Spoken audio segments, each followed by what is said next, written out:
New Thought Media Network. We are a global broadcast network of positive music, media, and entertainment, inspiring humanity's evolution along the journey of enlightenment and creating a world of love, peace, empowerment, and prosperity for all. New Thought Media Network. Positively inspiring.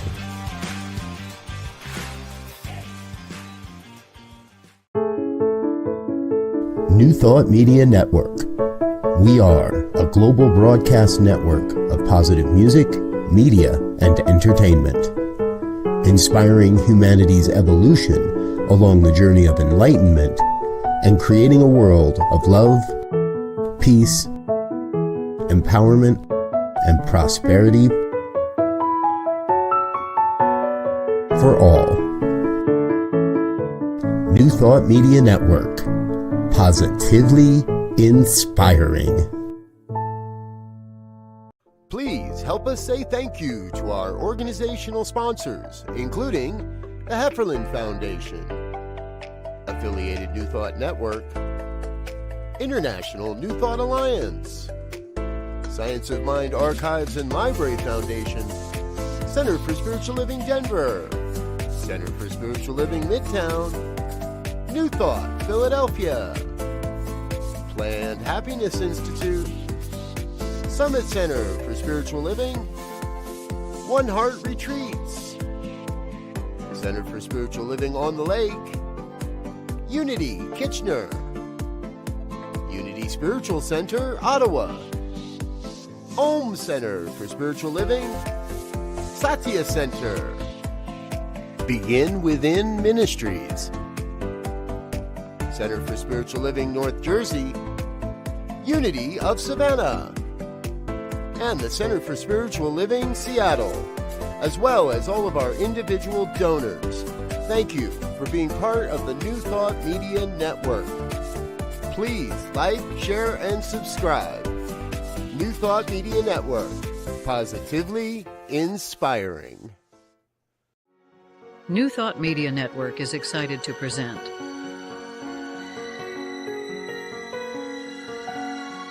Divine Science Everywhere, Fridays at 2 p.m. Mountain Time and 4 p.m. Eastern.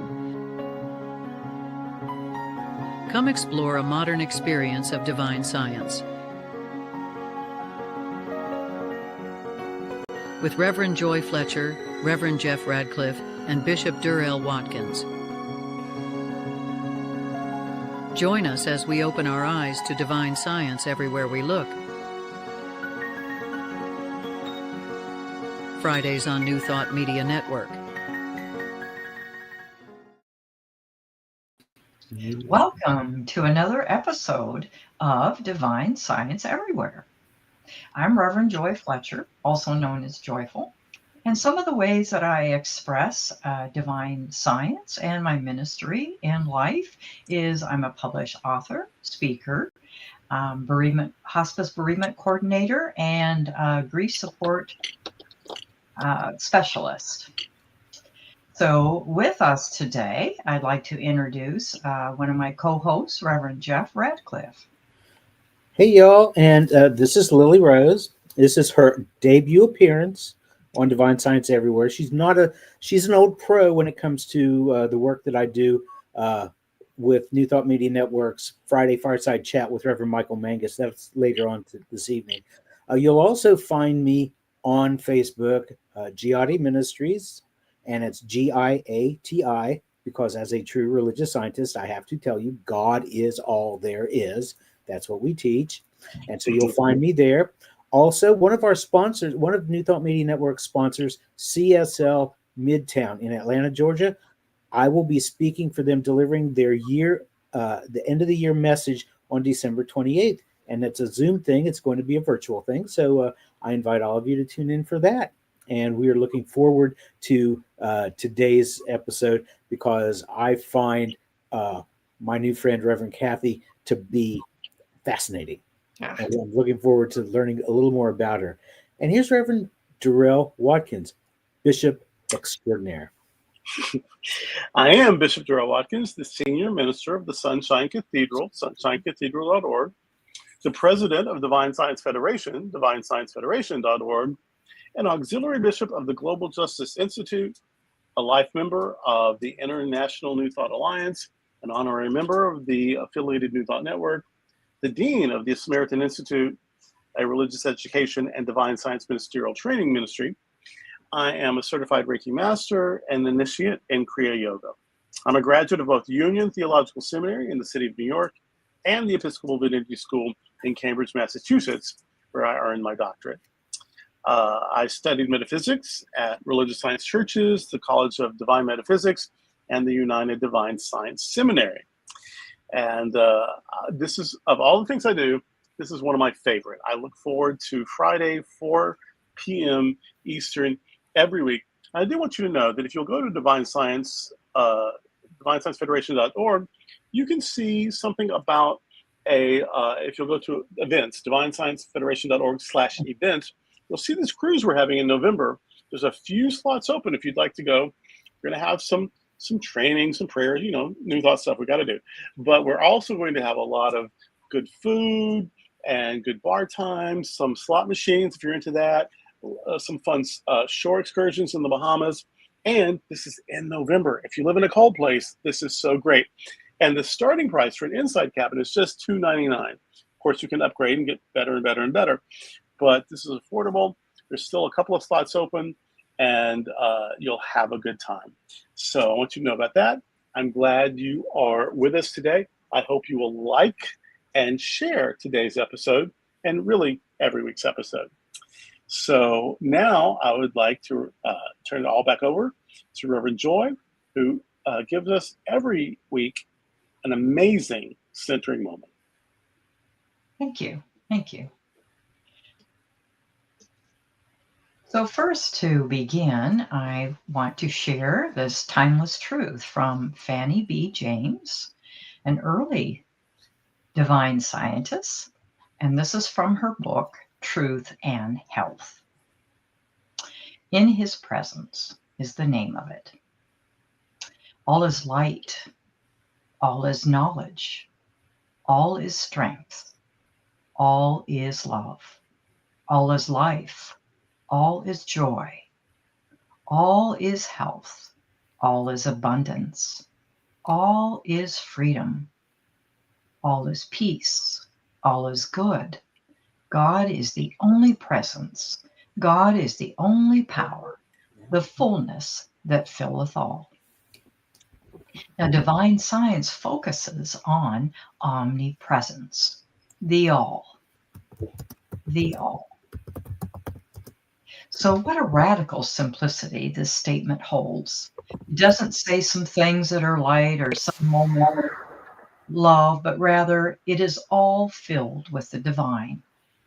This affirmation invites us to see the wholeness behind appearances, the sacred pattern within nature, within community, and within our own being.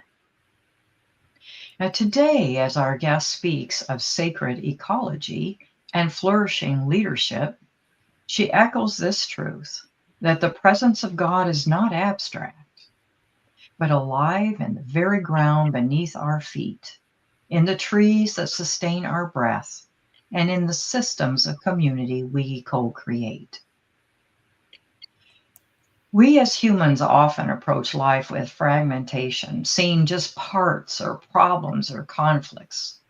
But this affirmation reminds us, in God's presence, which we all dwell in, always, all is wholeness, all is fullness, and this is the grounding as well for sacred ecology, to live as if creation is infused with spirit, because it is. And so now, as we move into autumn, we notice that nature itself models this truth of transformation. In some traditions, fall is considered the true beginning of the new year, a season where endings and beginnings meet. The falling leaves invites us to release with grace. Their letting go is not loss, but the clearing away for space to make room for renewal. The earth shows us that even as beauty fades from the branches, new life is already being nourished in the soil below. Each leaf can be our teacher, reminding us that we all have our seasons of letting go, and they are woven into the larger pattern of spirit's wholeness, and that what falls away is never wasted. It becomes the compost for our next beginning. So let's take a few moments and consider. During any sacred season, as well as Advent that is approaching, when the world may feel noisy with consumerism or heavy with worry, we're invited to pause and return to this presence. So we can ask ourselves, where can I let light reveal itself today? How might I choose love in a simple, ordinary action? Can I remember peace is not created by outer conditions, but flows from the presence that fills all things? This awareness in itself is an act of ecology, of rebalancing how we live and move in the world. So as we take some gentle breaths, let us consider all is light. All is love. All is life.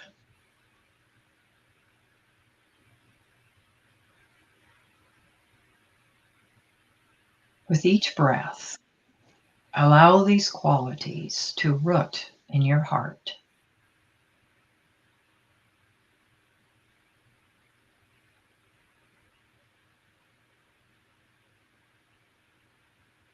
As you inhale, imagine drawing in the crisp, fresh air of autumn. Take a moment to really enjoy and savor that.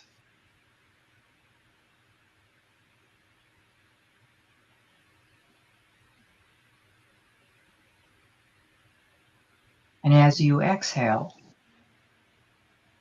picture golden leaves gently falling from a tree.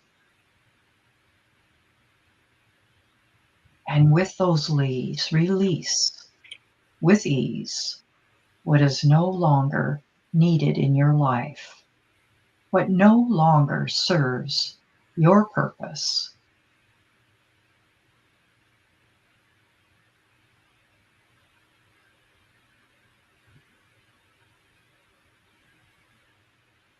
Feel yourself in harmony with this rhythm of nature.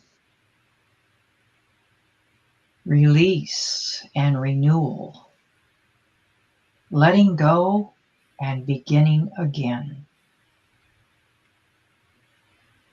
Each falling leaf reminds us that transformation is not an ending, but part of the fullness of Spirit's eternal cycle.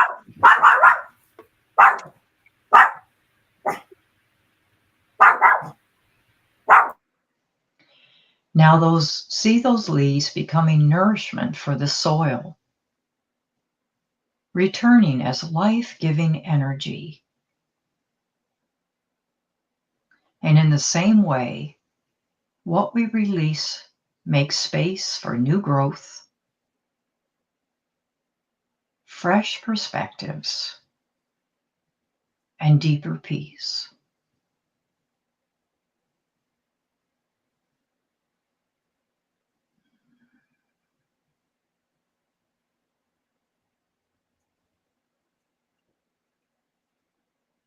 Rest here a moment.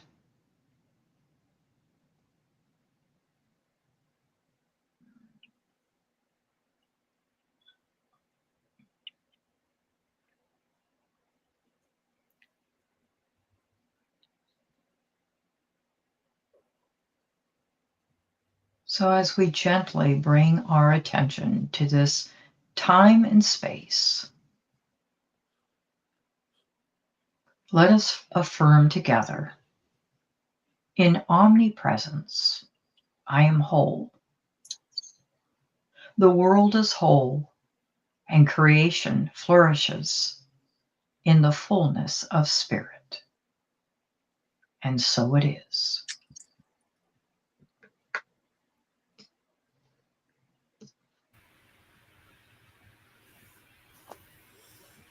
Well, Bishop Durrell, are Very you going to nice. serve up a sandwich here for us? Yeah.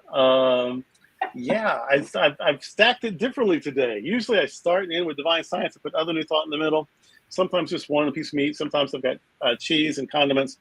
But I've stacked a little different, but still a lot of divine science at the bottom. That was so, I wasn't ready to let go yet of that meditation. It was very meaningful, very meaningful. I just want to remember, that it was Melinda Kramer who said, "Is there a power in this vast universe that can heal me?" And that question, that honest, open question, led to her own miraculous healing and to her ability then to teach others how to live in the power of wholeness. And you talked so much about light in the beginning of that. And of course, I remember Nona Brooks praying for a year, "Give me light, give me light."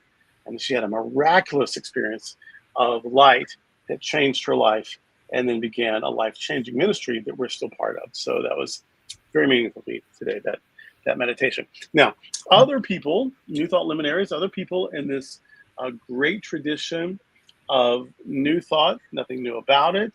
We see it in ancient scriptures, the Hindu scriptures, the Christian scriptures, the Jewish scriptures, the Muslim scriptures, the Buddhist scriptures.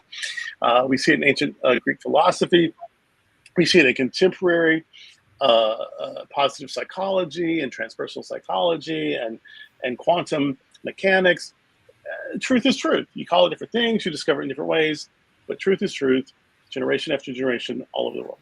So our brand of it is called New Thought. I mean, it's called Divine Science, but some people call it Unity, and some people call it Science of Mind, and some people call it Truth, and some people call it Divine Metaphysics, and some people call it positive thinking, and whatever. Call it what you want to call it. Call the divine what you want to call it. But truth is truth. And it's not limited by names or traditions or creeds or traditions. The first person I want to talk about or tell you about is Ewell Stanley, U.S. Anderson. Ewell Stanley Anderson, he was better known as U.S. Anderson, which is funny because that amounts to USA. He was born in 1917. He died, or made his transition, as we say, in 1986. He was a self-help and inspirational writer. He believed that the physical world is derived from the mental. Wow, that does not make him unique at all. He believed that a sustained mental image, backed by faith, would become real in the realm of experience. His writings include 3 Magic Words and The Magic in Your Mind. I particularly like that second one, The Magic in Your Mind. Anderson taught, quote, "Everything which you can conceive and accept is yours. Entertain no doubt, refuse to accept worry or hurry or fear. That which knows and does everything is inside you and hearkens to the slightest whisper," end quote. He was influenced by the writings of Mary Baker Eddy, Emanuel Swedenborg, and Edgar Cayce. Next person I want you to know about is Joseph Sieber. He was born in 1972. He left our planet in 1938. He was an American New Thought writer who often wrote as anonymous. His first book, The Impersonal Life, was published in 1914. In his writing, Benner expresses the New Thought concept that we are all one with God, and that God endows each of us with the power to create our experiences and reality by means of sustained, believed thoughts. Now, the next 3 people I want to share with you are all divine scientists.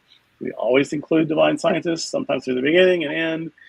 This time they're all in the end, but they make up the majority. The first one is Alice R. Ritchie. R-I-T-C-H-I-E. Alice R. Ritchie, born in 1876. She left our world in 1960, 6 years before I was born.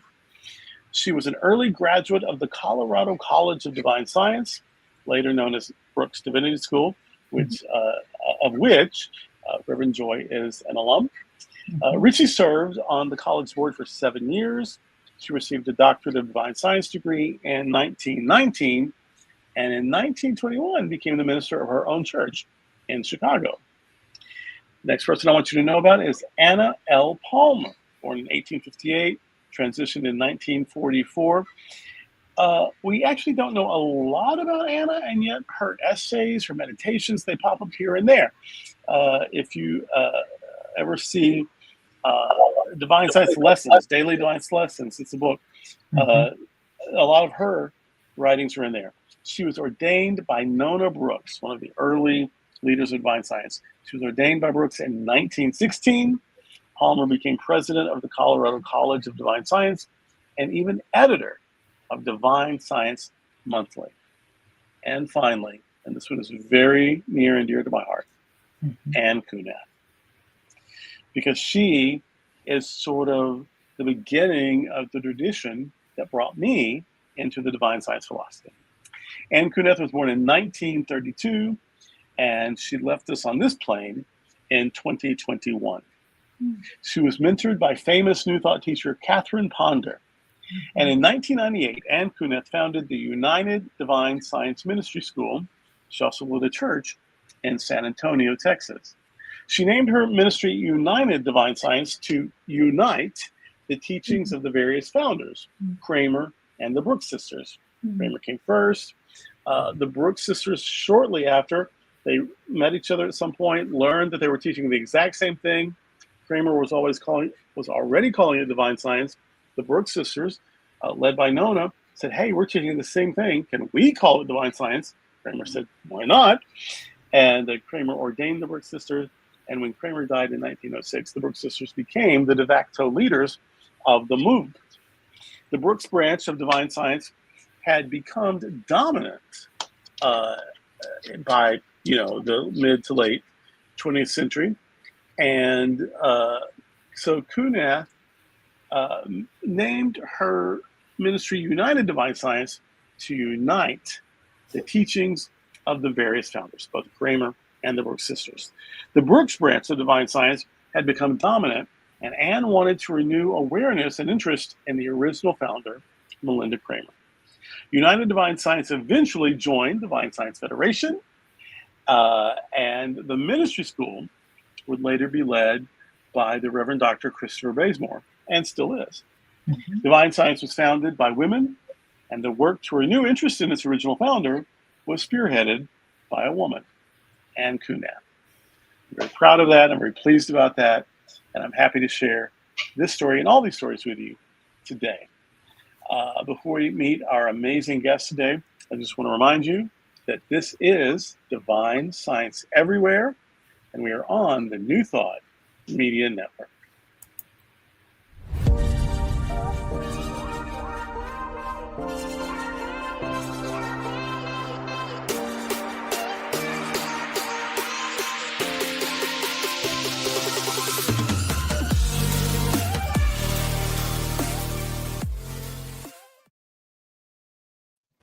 Okay, welcome back. I'm Reverend Jeff, and I am very pleased to introduce you to our new friend, Reverend Kathy Harwood Long. She's an ordained unity minister. She's fascinating. She serves as a mentor and emissary for sacred ecology and the New Thought story of evolutionary change, inviting systemic change in the lives of individuals and spiritual communities. She's a well-known presenter. She has gone all over the United States and Canada, speaking at Unity Worldwide Ministries, churches, conventions, conferences, and she has a new seminar, coming up in a couple of weeks. It sounds fantastic. Eco Advent to Christmas and beyond. And in this, as I was reading on her website, participants will learn to create a grounding, calming, sustainable reality while journeying through the commercialism of the holidays. And it's fitting that we're doing this this early because Christmas comes earlier every year. So this looks like it's going to be a good one. In her Flourishing Ecological Leadership webinar, participants explore and adapt ideas for an interactive ministry that fuels personal ownership and engagement in sacred theology values and explores healing principles grounded in the elements of the natural world. And finally, a learn shop that she's calling A Tree Hugger's Guide to Prosperity, which explores spiritual principles for thriving as taught in the natural world. So that sounds really cool. So please welcome us, or join us and welcome, I should say, Reverend Kathy Harwood Long. How are you today? I'm well, thank you. Thank you. And appreciate being here with all of you and also learning so much just by joining you in this amazing radio program. I'm grateful. Thank you. Well, thanks for coming. You've been involved in Unity for 40 years. How did you find Unity? How did you find New Thought in general back in the day? I love sharing that story. And you notice my last name is Long. Mm-hmm. So I'm going to do my best to give you the really short version. Take your time. In essence, my husband, Matthew Long, also Unity minister, his grandmother, Zella Long, in I believe it was 1919, 1920, was in Washington, D.C. She was helping because of the pandemic, the influenza pandemic that was happening at that time, and she became ill. She contracted the flu. And a lot of people were dying, right? And so she had heard a woman speak. I believe it was on the radio. My husband and I differ on this, but we've been together almost 50 years, so we get to do that. We get to differ on things. And anyway, she called up this woman, this healer, this naturopathic doctor that happened to be Dr. Emily Cady. And so if you are familiar with those early leaders, including out of divine science, obviously Christian Science, Unity, religious science, we know that there were these many individuals that were absolutely in the healing field of consciousness, right? And so Gran, as I came to know her, she many years later invited me to go to church with her. Happened to be Unity Church of Portland, where I will speak. Their 100th anniversary is coming up this October. And so that's how I arrived in a Unity ministry. I don't think I knew the words New Thought from Beans. And I don't think that I really even caught on about this kind of umbrella that was created, I think, maybe out of Southern Methodist University Press, right? And that book, Spirits in Rebellion. That's where I first encountered this whole notion of new thought, that here we all are, many streams, all going in the same direction. Yeah. So, you were a pulpit minister for a while? Is that correct? Yes, I was licensed in 1988 and ordained in 1989 and pioneered a ministry. So that was many years in the making, and then moved here to Michigan, where I live now. Worked in the ministries here, and also worked for a very unique school out here when our children were younger.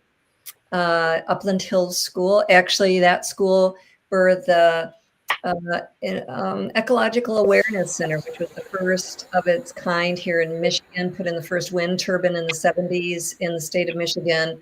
All of this is, of course, on the heels of the oil embargo and the book Silent Spring, which had a huge impact in waking people up.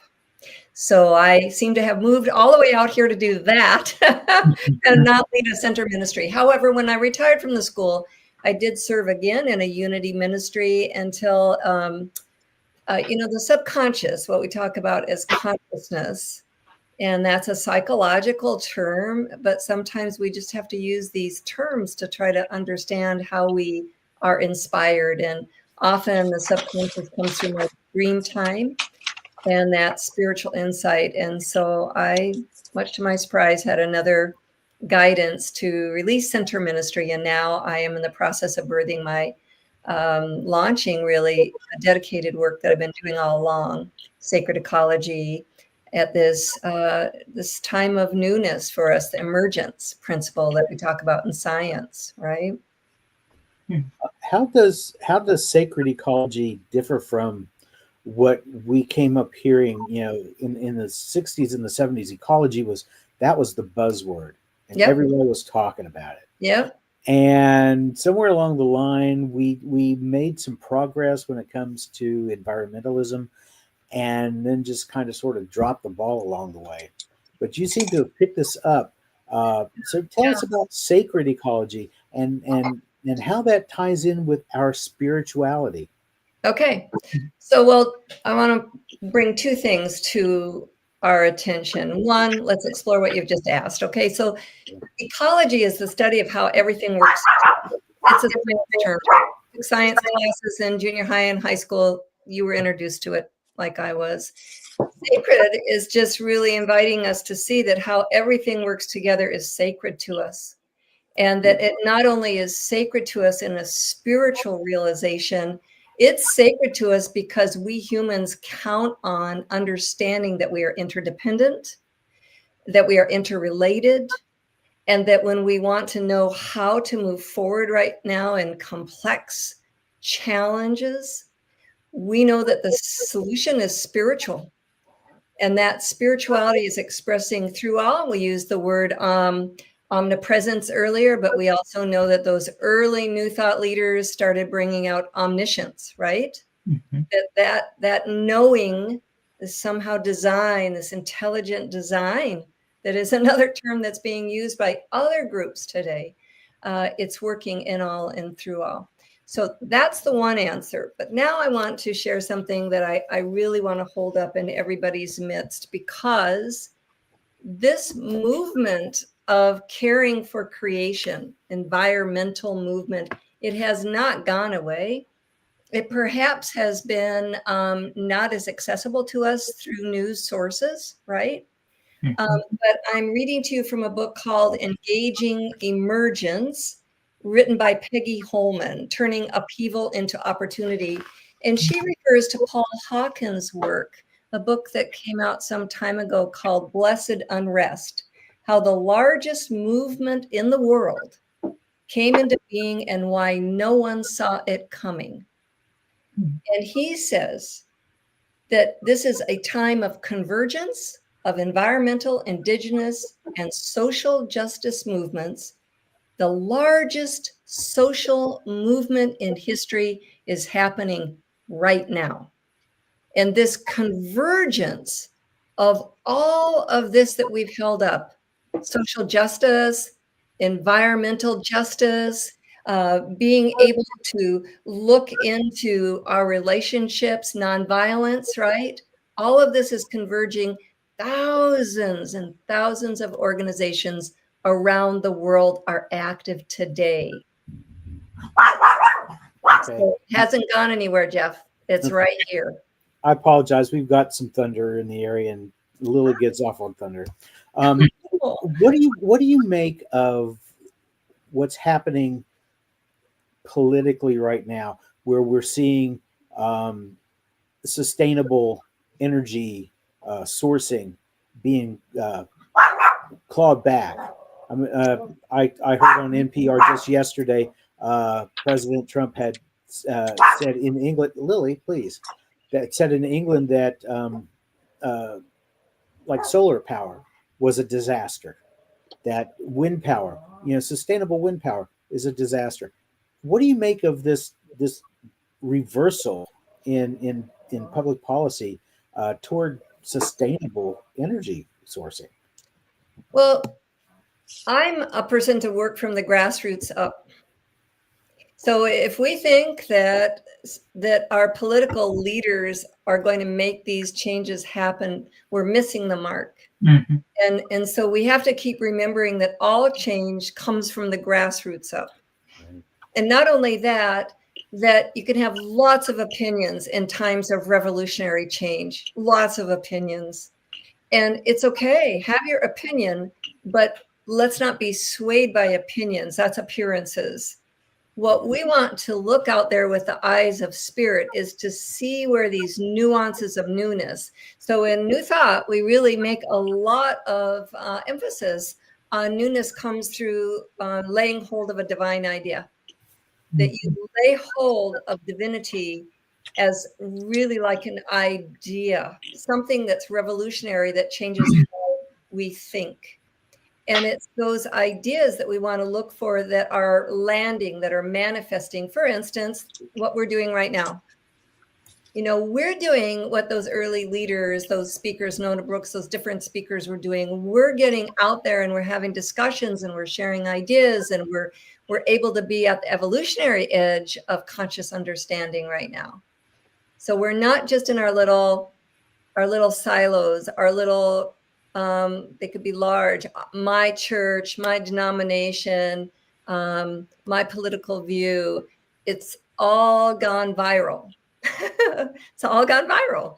And then we have science to help us understand and maybe have a perspective about what we're doing. So the studies of mycelium right now, do you know that word? There's a lot of studies about sentience in not just humans, but sentience in creatures and how systems like underground of trees, all this mycelium that's coming up that supports trees. These are like global networks. They're everywhere. Antarctica, they're all over. And they seem to be like the neural network. And we are functioning more and more like this, even though it's so difficult because professionals will hold up one spiritual or one political opinion and say this is right and this is wrong. So what we do right here today, I think, is essential. I think this is how we're bringing out ideas, new ideas, right? Thank you. Yeah. Durrell? You know, in South America, the Earth Mother, the Mother Goddess figure, in some cultures like Bolivia, is called Pachamama. Yes. Yes, and when I went in graduate school, I went to Bolivia and Cuba doing some research, and I have this on my altar in my office. I have this this Pachamama figure. It's very important to me. Yes. And of course, in other traditions, more sort of Greek, there's the Gaia, image. So this idea that ecology is sacred. We always say, oh, we're one with everyone, we're one with the divine, we're one with each other. I think a lot of times we forget that we're really one with everything. We live in a spiritual universe governed by spiritual laws, and we're spiritual beings, and all of this. But we forget about, the grass and the trees and the muskrat and whatever. How can we? Because a lot of times New Thought, it started sort of focused on a lot of healing. Decades later, it seemed to be focused a lot on financial healing, prosperity. How are we fixed to address ecological healing? Yeah. This is a really good question, because this is what I'm saying that I'm willing to just really step into and out there with right now. I feel that we are poised. We are poised to broaden the teachings that inspired us, the teachings that healed us, the teachings that helped us understand to be poor is a sin, right? So for us, we're ready, we're poised. But if we continue to just be human-centric or even just earth-centric, then we are missing something that wants to come through that's far greater. And when I say that, I think about the more recent visionaries, Teilhard de Chardin, Thomas Berry, Matthew Fox, Joanna Macy, who just made her transition. They are all saying to us right now, we must move from the old story. And the old story is found in how we were all conditioned, and it comes out of Genesis, and that the humans are to have dominion over. And so dominion over has led to the destruction of where we're at now. Everything is seen as a commodity. It's not sacred. It's what can it do for the human? Okay, so this has led to this collapse almost. It served its purpose. really. The misunderstanding or the immature understanding has served its purpose. Now we must move through a time where Joanna Macy says the time of the great unraveling, where systems are collapsing, including our spiritual understandings, if we're not at the evolutionary edge in our consciousness. And all of the great teachers, Jesus, all the great teachers said, I have not come here to be served, but to serve. So we have to move off this human-centric focus that we're using and holding up. That's a voice, one voice in New Thought. It's very much about the mind. It's very much about thought. And yet a change in consciousness, you know, what is consciousness? It's the mind. Ancient language from the Old Testament. Mind comes from a root word of heart. Now we're into today's language, coherence, the science and understanding of what coherence is, and being able to move from the heart and heart sync. And a change of heart is a change of action. Awesome. You know, we learn and we teach in New Thought that we are to face the facts which change while knowing the truth. How does that apply, do you think, to ecological issues? I think that facts are important for us to look at. So there's a woman, I don't recall her name right now. She talks about the 80-10-10 plan. Basically, she says we need to spend about 10% of our time looking out there at the news and seeing, yes, in fact, we're in a mass extinction on the planet right now. Okay, yes, humans are contributing to climate warming. We cannot claim all the responsibility for it, but we're sure contributing, okay? Then 10% of our time ought to be devoted to how we can address the harm that is occurring, all right? Then 80% of our time is really moving into building the world that we long for, that we hope for, which is what we're doing right now. We four right here. That's what we're doing. So I apply that now. So you may not think about 24 hours in a day, but I've been telling people, take 1 hour. You just think 1 hour, 10% of 1 hour, right? 6 minutes. Is that right? Did I do my math right? It's not a lot. Yeah. And so then you spend 6 minutes doing the news. Dang, it's hard. A lot of harm. 6 minutes asking, how do I address this harm? Okay. I can see that they're doing tree planting down there. All right. I'm signing up for it. Or I'm going to use my electric bill to decide how much I invest in replanting trees. Or I'm going to go serve, at the polls. So we put 6 more minutes into taking an action. Doesn't have to be long. Then 80% of that 60 minutes really creating the world that we long for. And I will say that one of the things that I've noticed in myself that has been waning is imagination. And, maybe it's my age. I don't think so. I believe that imagination is something that's so precious to us. And of course, our children is being robbed right now because they're having devices that have all this imagination, all this high tech animation, everything else is done for them. They don't have to imagine.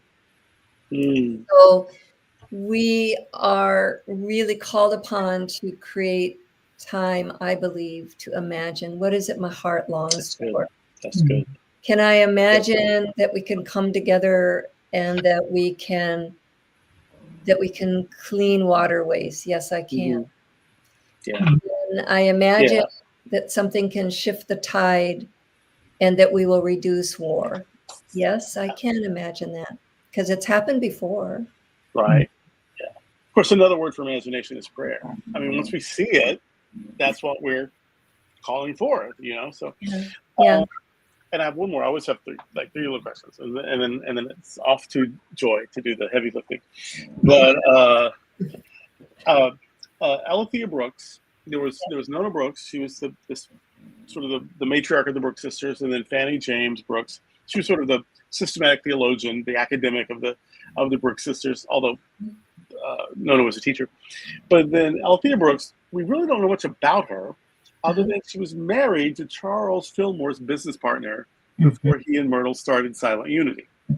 So I want you to, so Althea, she's part of the thing. She's all in on this beginning of Divine Science stuff. Yeah. She's also at the beginning of the Fillmore spiritual work.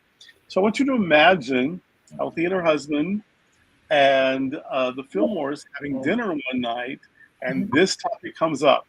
What do you think comes out of that? What do you think these four ancestors, these four New Thought ancestors, what do you think they have to say in this conversation? Okay. This is a great little challenge you're just tossing in here right at the end. Well, what comes to my mind right off is omniscience again, that there would be this conversation about the intelligence that is in all creation. And that just lines right up with Thomas Berry. Thomas Berry thought of himself as a geologian, and he said that every part of creation, every species is like a voice to help us right now. So when those voices go away, we're missing an intelligence that could help us. Myrtle Fillmore, co-founder of Unity, she understood that intelligence seems to show up in like different levels. And so that through prayer and meditation, we are literally accelerating the equipment here. And I think they all had this kind of sense that prayer was the most accelerated mind action known. So prayer is poo-pooed. Well, prayer's not doing anything. Prayer changes the prayer. So I believe they would have said prayer and meditation are absolutely necessary for the spiritual solution and the ideas to become obvious to the spiritual eye, and then shaped and formed with our thoughts, obviously designed, etc. Thank you. Well, your upcoming webinar, Yes. Advent to Christmas and Beyond, sounds inspiring. So you'd like to tell us about that? Thank you for that. And I just finished the first one, so you have the date probably on your little flyer. I didn't look that up. It was Wednesday. It's a Wednesday, I believe, October December 8th, I think. Or no, I'm sorry, October 8th. And I think it's 7 p.m. Eastern time. So years ago, I began to, I was invited to a large gathering out at Gonzaga University, Spokane, Washington. And leaders, tribal leaders, Catholic bishops, a whole bunch of us were invited, and we were asked two questions. One, could we work together? Could we even work together? And secondly, would we work together on behalf of creation? And there was a bishop, a Catholic bishop there, Skillstad, and he said that years ago, the earth was taken out of worship. It was taken out of music. It was taken out of liturgy. It was just taken out. And he believed that we needed to bring it back in, because what we hold in our services, our Sunday services, whether you call them, as Eric Butterworth said, worship services, worship service gatherings, spiritual communities, what we hold there as a practice of spirituality, then we go home and we also put that into practice. So for my work in the International Unity Worldwide Ministries Earth Care that I've been about for many years now, I have felt that change of consciousness happens in the way that we bring in creation into our worship. So Advent happened to be really an easy one for me to start with because of Rudolf Steiner's work and the Waldorf schools. Every Sunday of Advent, 4 Sundays, a different scientific kingdom is held up. It doesn't mean you're not lighting a candle for faith and hope and peace and all good things. It doesn't mean you're not sharing biblical stories that are mythologically potent for interpretation metaphysically. But that each one basically emphasizes this. The first Sunday, mineral kingdom. There is no Jesus. There is no Nona Brooks. There is no you and me without the earth and the mineral kingdom. Yeah. Second Sunday, the plant kingdom. Okay. There is no you and me, Jesus, nobody Expression of Christ consciousness without plants. Third Sunday, the animal kingdom. All right. Well, we are classified as animals, aren't we? We humans. So we want to honor, though, all the creatures because they are helping us in a major way. So we honor them. And then the fourth Sunday, I call it the humanity. And we lift up humanity, including Jesus and the great teachers. And then all of that is in place that we can be aware of Christ consciousness. But Teilhard de Chardin said, we have not birthed cosmic Christ consciousness yet. And he understood that all of creation is a part of this birthing of what we call Christ consciousness. So to not be conscious of it and partnering with it and learning from it, we are missing that opportunity today, not that it won't happen in the future. So this webinar is to encourage practices that come into our homes, with our children, into our ministries. And it's very simple, but it's very unique, and it's hugely potent and revolutionizes, I feel, something that we've held up for years as Advent or any of the faith traditions that have their season of lights, right? Yeah. Hanukkah. That's excellent. Yeah, Diwali. That's excellent. I just spent about 5 days earlier in the week with a Jesuit, a former Jesuit. He's an Anglican priest now, and where we found discussion ground was Chardin. Like New Thought, that's where New Thought and traditional, like that's a good place to meet. Yeah. And so Chardin is a great way to talk to people who don't know what we're about, because there are mystics in the the mainline tradition that were us, but nobody knew. Maybe they didn't even know. But Chardin was a great way to bridge that gap. You know what? We are so close to time. The hour always I can't stand how fast the time goes. Time's an illusion anyway, but this illusion goes very quickly. So we're going to take one more break. We'll come back with our great guest and Reverend Joy, finish this up and all that sort of thing. But right now, what I want you to remember is this is Divine Science Everywhere on the New Thought Media Network.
Well, welcome back.